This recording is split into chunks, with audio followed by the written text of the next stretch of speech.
अल्हम्दुलिल्लाह वस्सलातु वस्सलाम अला रसूलिल्लाह व अला आलिहि वस्हाबिहि अजमईन अम्मा बाद फ़ाऊज़ु बिल्लाहि मिनश शैतानिर रजीम बिस्मिल्लाहिर रहमानिर रहीम। दोस्तों, आज का टॉपिक है मेरा, ये हमने बहुत जगह लोगों से सुना तो हमने इस विषय पे बात करना मुनासिब समझा। लोग कहते हैं कि मंजिल एक, उस तक पहुंचने के रास्ते अनेक। ये एक मिथ है। इसी का लेके फिर बोलते हैं कि देखिए ईश्वर एक है, उस तक पहुंचने के रास्ते अनेक है। तो आज हम बताते हैं ये हकीकत नहीं, ये एक मिथ है। फैक्ट आज हम आपको बताते हैं। और अक्सर लोग इसके लिए मिसाल भी देते हैं, जैसे अगर आपको दिल्ली जाना है तो बम्बई वाले उधर से आएंगे, गुजरात वाले इधर से आएंगे, कलकत्ता वाले इधर से आएंगे। देखिए सबको बम्बई पहुंचना है, मगर सबके रास्ते देखिए अलग अलग हो जा रहे हैं।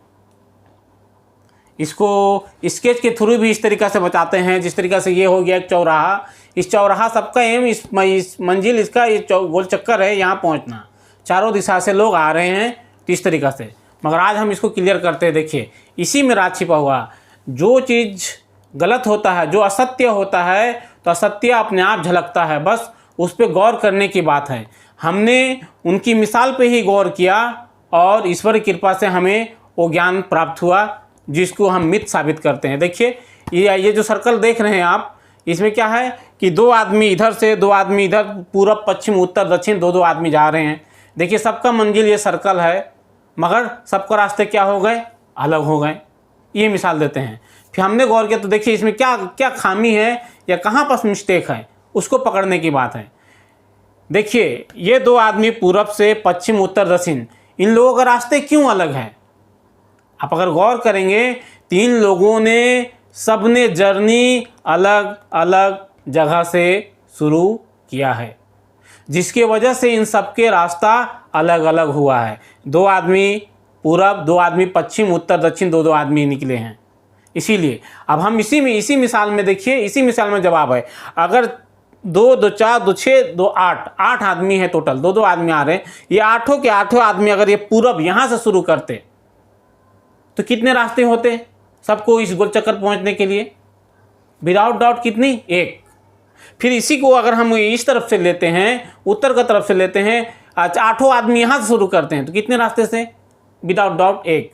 सेम पश्चिम दक्षिण, जिधर से भी आठों आदमी चलेंगे एक ही रास्ते से चलेंगे।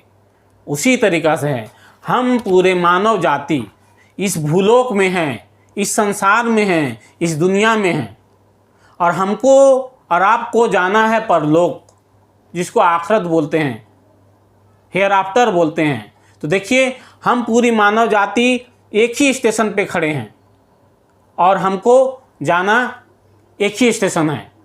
अब आप खुद, हम इस बात को नहीं बोलेंगे भाई, आप खुद सोचे कि जब हम एक ही स्टेशन पे खड़े हैं और मंजिल भी हमारा एक है तो रास्ते कितने होंगे? विदाउट डाउट वो रास्ता भी एक होगा।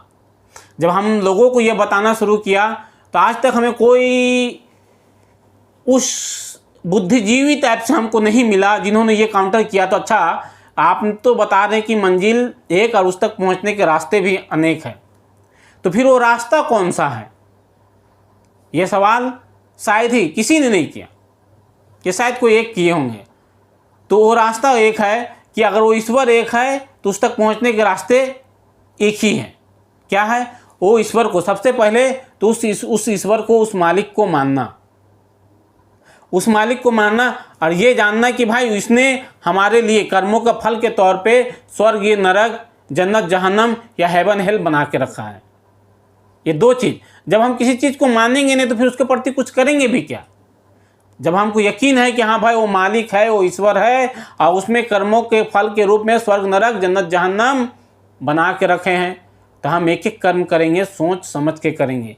एक एक दिन अपना सुलझा हुआ रहेगा, क्योंकि हम अपने कर्मों के उत्तरदायी हैं।